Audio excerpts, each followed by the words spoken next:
Vamos a empezar con la lección 2, variables aleatorias. Veíamos en la lección 1 el concepto de espacio de probabilidad como fundamento, como trasfondo, siempre presente en una situación de incertidumbre, en una situación en la que tenemos variabilidad, diferentes valores posibles, y queremos analizar estas situaciones. Esto forma parte del día a día de todas las ciencias. Todas las ciencias tienen situaciones de incertidumbre, de dudas, de variabilidad, de diferentes valores posibles, que hay que pesar, que hay que darle probabilidades diferentes, queremos pronosticar cosas. Esto es el día a día. Por eso de la ciencia y por eso la estadística, la probabilidad, la estadística es un lenguaje, es un... Pearson dijo que es la gramática de la ciencia, es la gramática de la ciencia. Bien, pues vamos con esta importante noción de variable aleatoria. Os decía en un vídeo de la lección anterior que poco a poco, a lo largo del curso, de este curso de estadística matemática, iremos viendo conceptos que poco a poco van quedando en el trasfondo. En el trasfondo. Y esto es un paso más en este proceso de ir, ya veréis, traduciendo un problema de incertidumbre que a veces se plantea pura y simplemente como lo hemos visto en los conceptos de probabilidad, de sensibilidad, de especificidad que hemos visto en el tema anterior, pues se abordan a este nivel y ya está. Pero muchas veces, en muchos ámbitos, prácticamente en la mayoría de ámbitos de la ciencia, el problema de incertidumbre que tendremos lo vamos a ir transformando poco a poco a un problema de incertidumbre sobre la recta real. La recta real quiere decir la recta de todos los números posibles, lo que llamamos en matemáticas R, el conjunto de los números reales, la recta real. ¿Vale? Entonces, esta lección de variables aleatorias es un punto fundamental para este tránsito, para traducir o transformar un problema que se puede dar en pacientes, se puede dar en dados, se puede dar en monedas, se puede dar en organismos unicelulares, se puede dar en planetas, se puede dar en palabras, en morfemas, se puede dar en ámbitos de la ciencia muy diferentes, pero que al final todos van a ir a parar, van a transportarse, van a traducirse estos diferentes problemas de incertidumbre de naturaleza diferente, porque es distinta a la economía, a la medicina, a la biología, es diferente, pero el problema se va a abordar de una forma común, transportándolo a R. Por esto, la estadística se estudia en todas partes, porque no es un problema económico, no es un problema de medicina, no es un problema de lingüística, es un problema de R, de números reales, de cómo están distribuidas las probabilidades, ¿de acuerdo? Repito, este tránsito es fundamental que se entienda para entender lo que es la probabilidad y lo que es la estadística. Bueno, vamos con cuestiones más técnicas. ¿Qué es una variable aleatoria? Normalmente las variables aleatorias se expresan como X mayúscula, Y mayúscula, o a veces X sub 1, X sub mayúscula, X sub 1 mayúscula, X sub 2 mayúscula, X sub 3 mayúscula. O sea,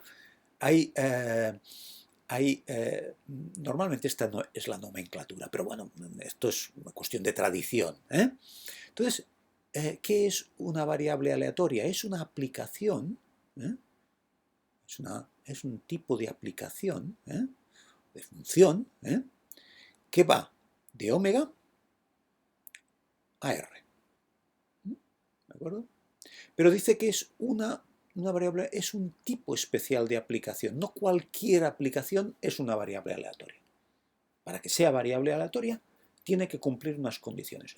Acordaos lo que es una aplicación, lo que es una función, es que todo elemento del dominio, acordaos de la definición de función, todo elemento del dominio tiene que tener una y solo una imagen en el codominio para que sea función. O sea, para que sea función, todo elemento de omega tiene que tener una imagen en R, en los números reales, ¿vale? Para ser una función, ¿vale? Aquí no basta esto. Hay que cumplir unas condiciones determinadas. Por esto este dibujito. Las variables aleatorias son aplicaciones de omega a R, pero no todas. Algunas no lo son, estarían aquí. Y las que lo son cumplen unas determinadas condiciones que ahora veremos. Antes de definir cuál es esta especialidad que debe cumplir una función, una aplicación de omega sobre R para que sea variable aleatoria. Antes de ver esto, vamos a ver lo que llamamos la sigma álgebra de Borel sobre R. R, el conjunto de los números reales, de todos los números reales, la recta real, simetrizada en torno al cero, hacia la derecha, hacia la izquierda, esta típica recta real, tiene una sigma álgebra muy importante. Puede tener muchas álgebras posibles, evidentemente, muchas álgebras posibles. Una álgebra posible sería pues los no negativos, los negativos, vacío y omega, ¿no? Un número es negativo, es no negativo, vacío, omega sería una álgebra muy poco fina, una álgebra rudimentaria, muy... Nosotros no vamos a trabajar habitualmente con una álgebra tan fina, sino con una álgebra muy fina, que es la denominada sigma álgebra de Borel. Esta álgebra está engendrada por una topología usual de R. Una topología es aquí no vamos a entrar ahora, pero los que ya habéis hecho topología pues ya sabéis, y los que no es imprescindible. Ahora no voy a entrar en detalles, pero se puede decir que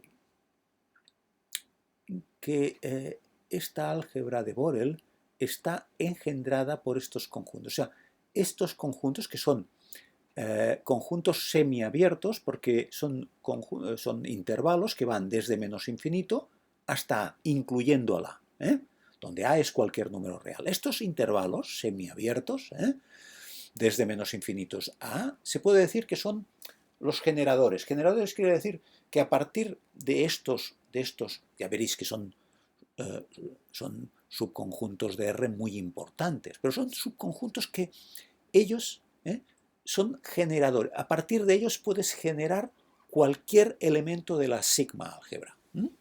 ¿Qué subconjuntos están en esta álgebra de Borel? Todo esto es un poco teórico, pero es fundamental para entender la noción de variable aleatoria y para entender lo que vendrá después, que es el concepto de función de densidad, función de masa, función de distribución. Pero en todo caso, lo que quiero que veáis aquí es qué subconjuntos están en B, qué subconjuntos de R están en esta álgebra de Borel. Ya veréis, fijaos que aquí lo dice, la álgebra de Borel no es partes de R. O sea, el conjunto de las partes de R, que sería cada número real, todas las combinaciones posibles, todos los subconjuntos de R, no es la álgebra de Borel. Es menos fina. Partes de R sabemos que es la álgebra más fina posible que puedes tener en una omega. En este caso, omega es R. Es menos fina. Hay subconjuntos de R que no están en el álgebra de Borel. ¿Cuáles están?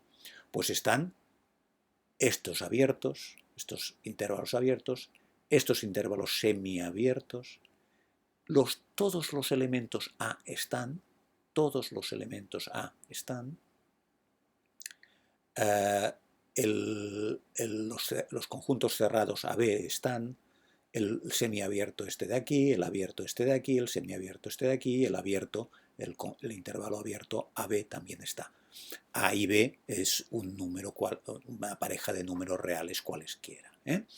Bueno, y aquí tenéis de cómo se llega a partir de esto, porque por eso es un generador. Un generador, cuando decimos que un subconjunto es generador de una álgebra, quiere decir que con estos,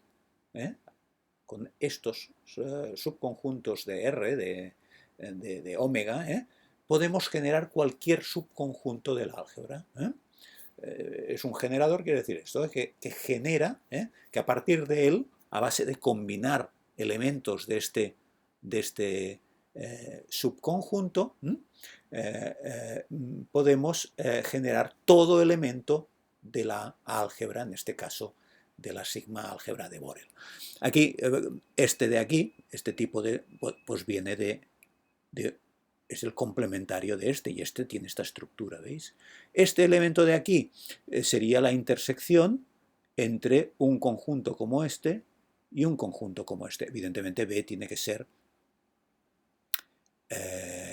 mayor que A, tiene que ser B mayor que A, para que ocurra esto, ¿de acuerdo? Por lo tanto, tendríamos que a partir de esta intersección logramos un conjunto como este, porque por aquí está cerrado. Entonces, al intersectar, vamos desde A a B, desde A abierto a B cerrado, ¿veis? ¿De acuerdo? Pensad que este de aquí empieza en A y se llega hasta infinito, y este empieza en menos infinito y acaba en B. Lógicamente B tiene que estar por encima de A para que la intersección no sea vacía. Y entonces, al intersectar, tenemos un conjunto semiabierto como este. A sería la intersección, esto es un infinito, no se ve muy bien, pero esto es un infinito, la intersección desde n1 hasta infinito de conjuntos de semiabiertos de este tipo. Si yo hago un conjunto de semiabiertos de este tipo, fijaos que en el límite, cuando n tiende a infinito, ¿de acuerdo? Cuando n tiende a infinito, la intersección va a dar que me voy a quedar solamente con A.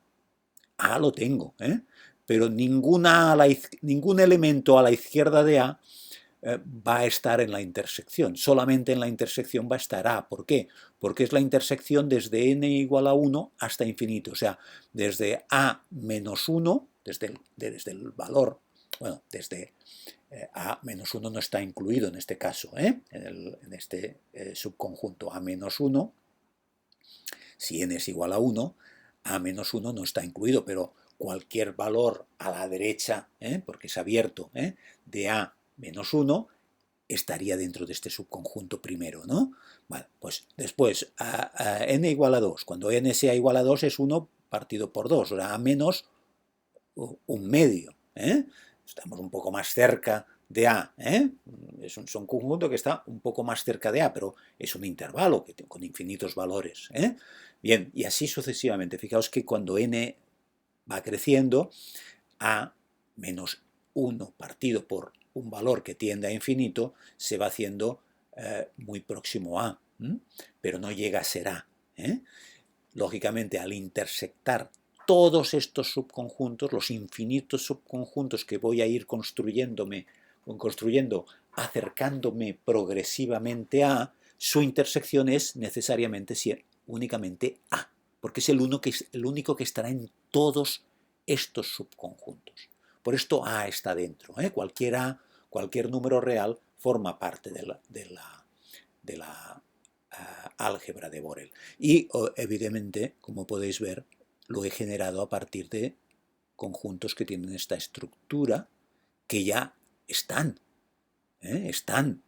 en el álgebra de Borel, ya lo he demostrado, ¿veis? O sea, todo esto es progresivo, he demostrado que hay este tipo de conjuntos, por lo tanto lo utilizo aquí, este ya es el generador, y ahora, evidentemente, con esta generación de semiabiertos de este tipo, ahora los estoy utilizando aquí para demostrar que cualquier elemento de la recta real forma parte de la sigma álgebra de Borel. ¿eh? Y así sucesivamente, ¿eh? Os lo podéis ir mirando. Este elemento es la unión de uno como este más el A, que lo tengo, ¿eh? El número real A lo tengo, pues construyo este ahora cerrado, los cerrados están dentro, ¿eh? Estos semiabiertos también están dentro como consecuencia de esta intersección, de este elemento, de esta unión, perdón, esto es la unión, la unión de esto con esto, y aquí es la unión de esto con esto, aquí este es el complemento, este tipo de subconjunto es el complementario de este que está, que está dentro porque ya lo hemos visto, ¿de acuerdo? ¿De acuerdo? Porque este está, porque lo, digamos, bueno, este estaría, ¿de acuerdo? Bueno, ahora no lo veo exactamente, pero evidentemente este también,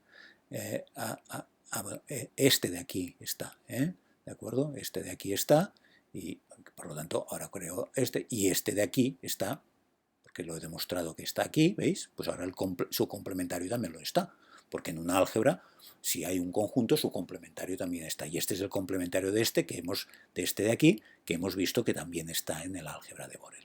Y así sucesivamente, ¿eh?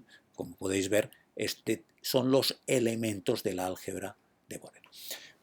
Bien, todo esto, ¿por qué? Porque el álgebra de Borel va a ser un elemento fundamental en teoría de la probabilidad, en la definición de lo que serán las funciones de distribución que veremos luego en otro vídeo. Bien, vayamos a la definición de espacio, de variable aleatoria, perdón. Una aplicación de omega a R es variable aleatoria. Hemos dicho que no toda aplicación es variable aleatoria. Pues ¿qué ha de cumplir? Si se cumple que la inversa por la aplicación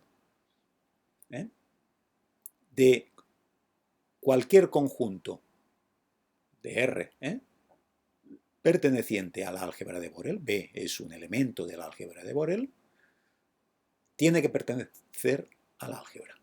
Para todo subconjunto de la álgebra de Borel, sea el que sea, de todos estos posibles, ¿de acuerdo? Tiene que cumplirse que su inverso, el inverso, o sea, el conjunto de las ómegas, el conjunto de los elementos de ómega, de los elementos del dominio de esta función, cuya imagen pertenezca a B, este conjunto ómega, este subconjunto formado por ómegas, cuya imagen X de ómega pertenezcan a B, o sea, el conjunto de los elementos del dominio cuya imagen se proyecte en un elemento B de la álgebra de Borel que delimitemos, pues este conjunto tiene que pertenecer a la álgebra y por lo tanto tiene que tener una probabilidad asignada. Tiene que tener una probabilidad asignada. Fundamental porque de esta manera lo que estamos haciendo es proyectar las probabilidades que tenemos definidas en un espacio de probabilidad que delimita una situación de incertidumbre, las proyectamos sobre la recta real, sobre la álgebra de Borel de la recta real. Y este es el momento crucial de la traducción de lo que teníamos en un espacio de probabilidad con elementos reales, con dados, con pacientes, con pruebas analíticas, lo que sea. Ahora lo estamos transportando,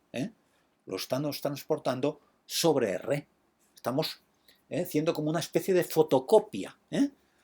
Fotocopiamos lo que tenemos en el espacio de probabilidad, porque aquí lo tenemos, la A es del espacio de probabilidad que hemos definido en omega, estamos haciendo una fotocopia a R.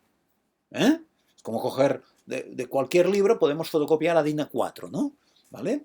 Y estamos traduciendo a DIN A4 cualquier libro que puede ser pues muy sofisticado, ¿de acuerdo? Bien, equivalentemente, esto es equivalente a decir que el conjunto de los ómegas cuya imagen está por debajo de X, porque hemos dicho que estos son los generadores. Fijaos, hemos dicho, esto de aquí quiere decir menor o igual que un X, X quiere decir un número real aquí, X será un número real, ¿de acuerdo? ¿De acuerdo? Menor que X de un número real cualquiera. Fijaos que menor o igual que un X cualquiera, estoy hablando de este tipo de conjuntos, de este tipo de subconjuntos de R. Y esto normalmente lo expresamos, ya veréis que en probabilidad muchas veces hay una nomenclatura muy concreta que uno se tiene que habituar. X menor o igual que X minúscula quiere decir que las imágenes, por la aplicación que es variable aleatoria, que aspira a ser variable aleatoria, y si cumple esto será variable aleatoria, las imágenes de ómega que se proyectan a valores por debajo de un número determinado X, cualquiera, ¿de acuerdo? Todo esto pertenece a álgebra y por lo tanto tiene asignado una probabilidad. Y por lo tanto podremos transportar este subconjunto de ómegas cuya imagen está por debajo de un número determinado, lo podremos transportar sobre la recta real. ¿Por qué? Porque al ser un elemento del álgebra tiene una probabilidad asignada en el espacio de probabilidad. Y aquí está el punto crucial de la fotocopia. No os preocupéis que lo veremos en ejemplos, esta lección es fundamental. Bueno, todas son fundamentales, pero evidentemente, porque todas forman parte de unos peldaños que nos van a llevar a entender el trasfondo, los fundamentos matemáticos de la estadística. ¿De acuerdo? Bien, esto es, por lo tanto, un referente fundamental. Volveremos en algún momento, o en muchos momentos, la definición de variable aleatoria. Quiere decir que es compatible, el álgebra de Borel es compatible por la aplicación con el álgebra que yo he definido a mi ómega. ¿Vale? Y esto es lo que vamos a ver aquí.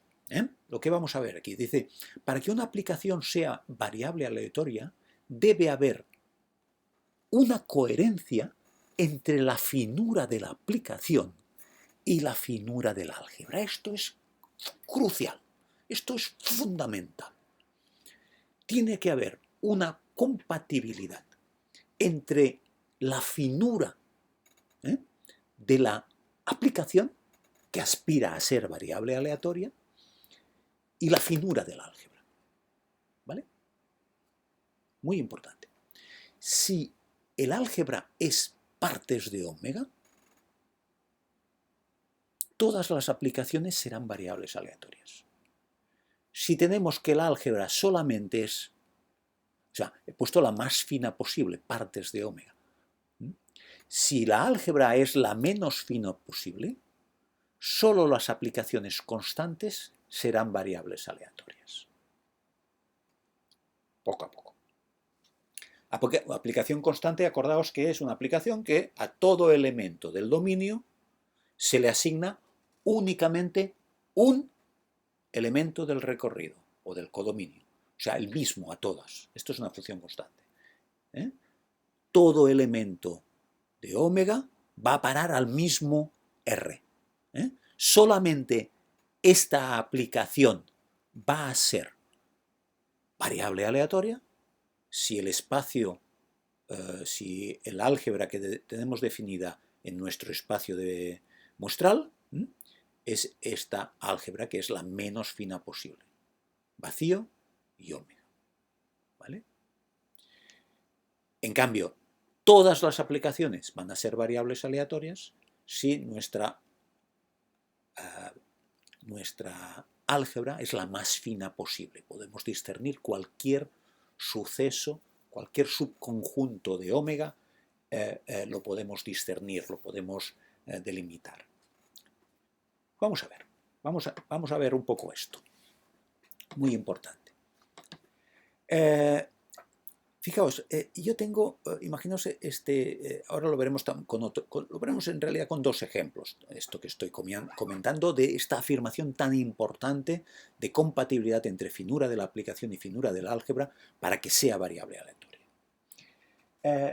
Mirad, imaginaos que yo tengo como espacio de probabilidad, como espacio muestral, perdón, eh, una moneda, cara y cruz. Y mi espacio de probabilidad es omega, o sea, esta omega, cara y cruz, partes de omega, o sea, puedo discernir cara, cruz, y tengo una determinada probabilidad. Aquí ahora me da igual qué probabilidad sea, una probabilidad. Por ejemplo, que cara 0,5 y cruz 0,5. ¿Vale? Bien, por lo tanto tendría una moneda equilibrada. Que esto lo tenemos que comprobar y este círculo de la probabilidad y la estadística que siempre, este círculo que siempre está presente, que una se necesita a la otra, porque para saber cuál es el espacio de probabilidad concreto de una moneda, de una cosa tan sencilla como una moneda, necesito hacer una prueba estadística, un muestreo y estimar un valor de probabilidad de cara y y probabilidad de cruz. ¿De acuerdo? Bien. Si yo tengo este espacio de probabilidad con una álgebra que es la menos fina posible, esta es otra situación de espacio de probabilidad. ¿De acuerdo? Aquí tengo la álgebra más fina y aquí tengo la menos fina, lo que os comentaba aquí. Ahora imaginaos que yo establezco esta delimitación. O sea, a cara le llamo 1 y a cruz le llamo 0. ¿De acuerdo? Para esto que decimos, claro, evidentemente la cara es la cara de una moneda y la cruz es la cruz de una moneda, pero como os he dicho, vamos a transportar casi todos los problemas, digamos, que tenemos en espacios muestrales rarísimos, como en este caso una moneda, ¿de acuerdo? O pacientes o lo que sea, lo vamos a transportar a un número real. Al final ya veréis, un paciente va a ser un número de glóbulos rojos o una hemoglobina, ¿de acuerdo? Una velocidad de sedimentación, ¿de acuerdo? Una prueba analítica, ¿de acuerdo? O una edad, o una altura, un peso, ¿de acuerdo? Pero evidentemente en mi espacio muestral tengo una persona. Pasa que le voy a medir y lo que me va a interesar es la medida concreta que tiene aquella persona. ¿De acuerdo? Por lo tanto, imaginaos que yo defino esta función. Cara 1, cruz 0. ¿Esto qué quiere decir? Que si le asigno 1 a cara y 0 a cruz, es que lo tengo que poder discernir. Si yo tengo una moneda, fijaos, ¿cómo sería una moneda con este espacio de probabilidad? Sería una moneda que tengo tapadas las dos caras. Si yo tengo tapadas la cara y la cruz, por mucho que lance la moneda, yo no puedo saber si ha salido cara o cruz. Sé que ha salido algo o no ha salido nada. Este es mi espacio de probabilidad, esta es mi capacidad de discernir. Por lo tanto, yo no puedo decir cara 1 y cruz 0 para poder transportar la probabilidad del espacio de probabilidad que yo tengo sobre la recta real para trabajar en la recta real, como ya veréis va a ser el gran problema de la probabilidad y el gran problema de la estadística. No lo puedo hacer. ¿Por qué? Porque no puedo discernir cara y cruz. En cambio aquí sí. Aquí sí que lo puedo decir. Entonces aquí sí que puedo decir, para cualquier x real, ahora imaginaos la recta real, ya lo dibujaremos y lo veremos. Bueno, yo cojo ahora la recta real y cualquier número real que yo coja, imaginaos ahora una recta real aquí, pues yo cojo el 0 y el 1, ¿verdad? El 0 y el 1. Bueno, pues cuando yo tenga valores por debajo de 0, o sea, tenga x menor o igual que un número menor de 0, menos 1, menos 2, ¿qué omegas se proyectan sobre cualquier valor que esté por debajo de 0? Pues ninguno. ¿El ninguno es un elemento del álgebra? Sí, el vacío. Cuando llego a 0 y me muevo por encima, o sea, tengo que es valor 0 o más de 0, esto lo veremos con más detalle cuando construyamos las funciones de distribución. Os adelanto, pero no os preocupéis. Veremos el concepto de función de distribución con súper detalle, porque es fundamental, es la clave de todo esto, ya dónde vamos a ir a parar. Pero lo que me interesa es que os deis cuenta que cuando yo coja una x que vaya del 0, incluyendo el 0, hasta el 1, sin incluir el 1,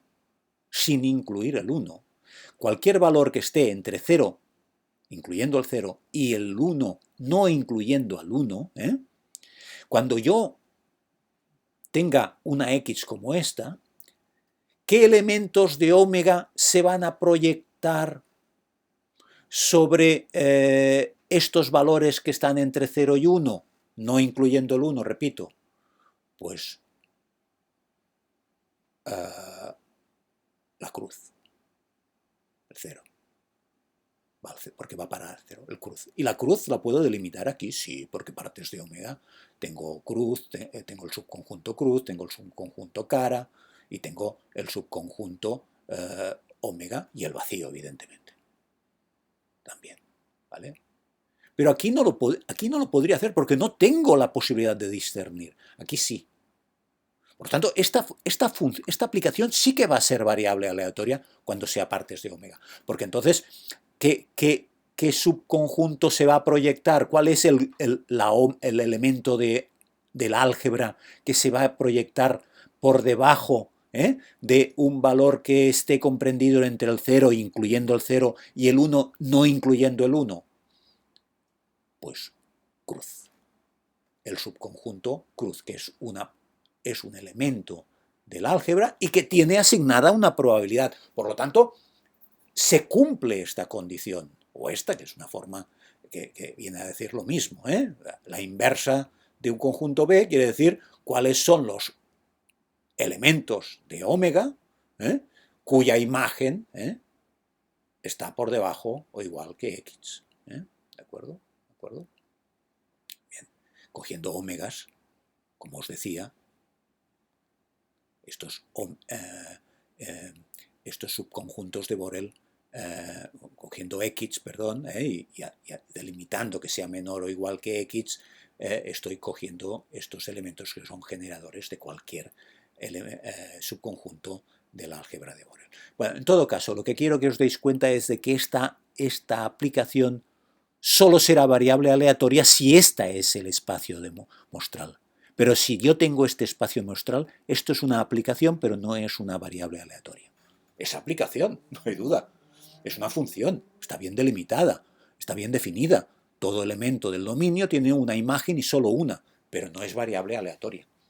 En este contexto, por lo tanto, para que una aplicación sea variable aleatoria, tiene que darse en un contexto de capacidad de discernir. Por esto esta definición, la finura de la aplicación, tiene que ser compatible con la finura del álgebra. Esta función es muy fina, tan fina como que a cada elemento de la omega le asigno un valor diferente. ¿De acuerdo? ¿Qué función sería compatible con esta álgebra tan poco fina? Pues que a cara fuera a parar a 1 y cruz fuera a parar a 1, o sea, la constante. Si todo va a parar al 1, pues claro, cuando yo coja X por debajo de 1, si yo cojo, todo va a parar al 1. Imaginaos la aplicación que cara va al 1 y cruz va al 1. Pues por debajo de 1, ¿qué elemento del álgebra tendría? El vacío está. Cuando llegue al 1, cuando coja X igual a 1 o mayor que 1, tendré que ¿qué elemento del álgebra se proyecta sobre el 1 o sobre cualquier valor superior a 1? Toda omega. Y evidentemente ahora ya tengo delimitada, tengo una álgebra compatible con esto. Aquí evidentemente la probabilidad únicamente compatible con un espacio de probabilidad, aquí solamente puedo definir una probabilidad, que es omega 1 y el vacío 0, evidentemente. En un espacio de probabilidad tan ridículo, tan poco fino como este, solo cabe una probabilidad. 0 al vacío y 1 a omega, porque ya sabemos que por definición de probabilidad el vacío tiene que tener como imagen 0 y omega como imagen 1. ¿De acuerdo? ¿Sí? Un ejemplo más para acabar. Mirad, lo mismo pero ampliado. Un dado. Un dado tiene unas caras físicas. La cara 1, la cara 2, la cara 3, la cara 4, la cara 5 y la cara 6. Estas son las caras de un dado. ¿De acuerdo? Bien.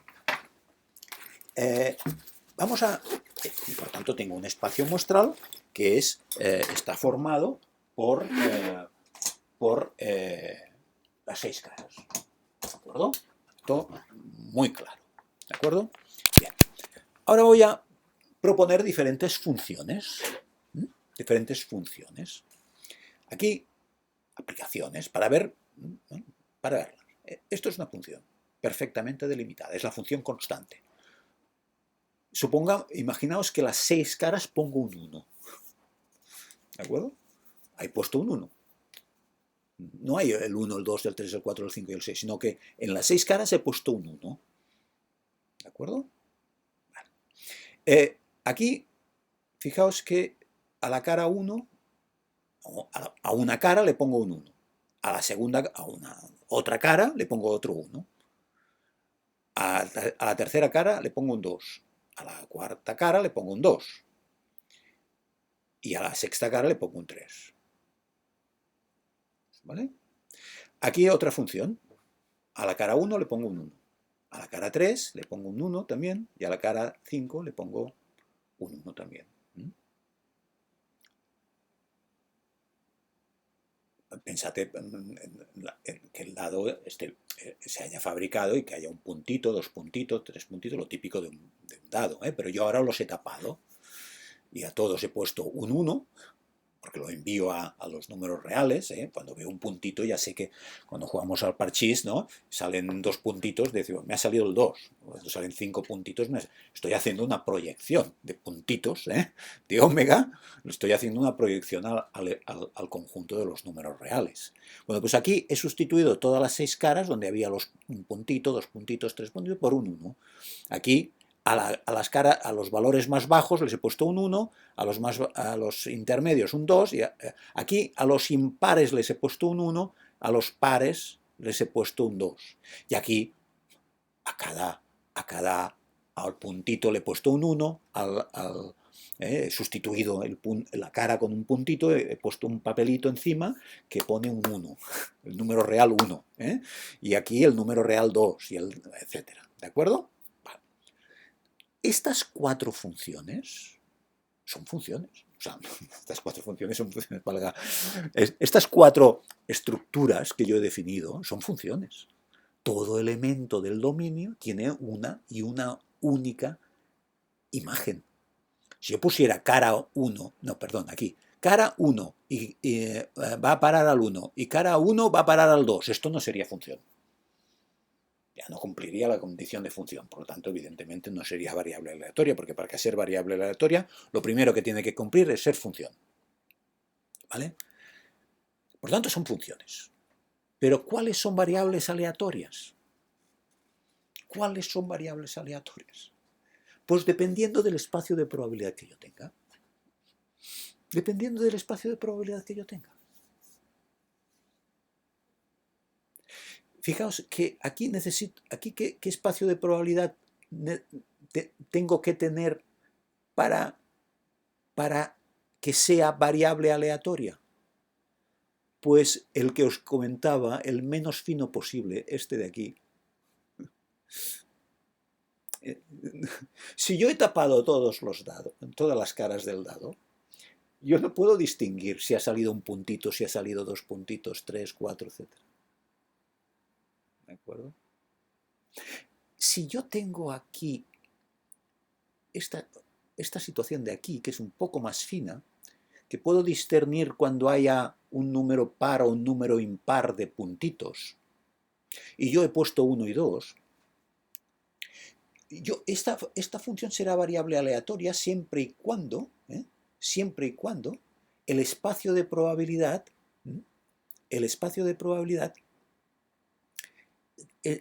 delimite par, impar, o sea, un poco más fino, vacío, par, impar, ómega. En este caso tendré que esto será variable aleatoria.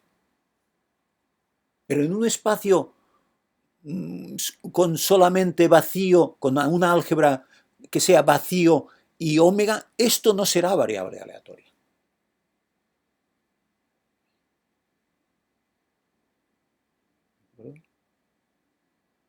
¿Se entiende? Aquí, ¿qué será ¿Cuándo será variable aleatoria? Tengo más finura cuando tengo más finura, estoy delimitando más valores, ¿no? Bueno, necesito tener una álgebra un poco más fina.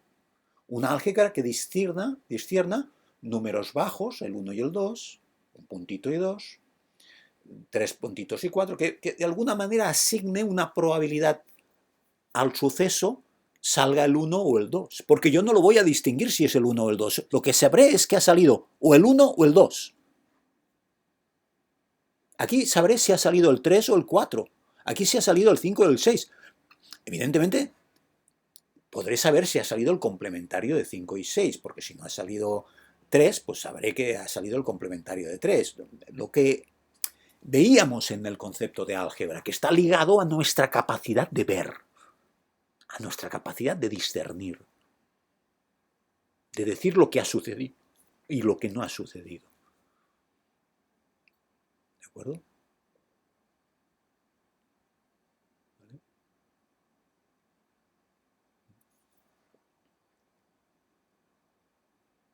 Por lo tanto, tiene que haber una compatibilidad entre el álgebra y la finura. Y aquí, si yo tengo una función tan fina como esta, necesito, para discernirla, para que sea variable aleatoria, tengo que tener partes de omega.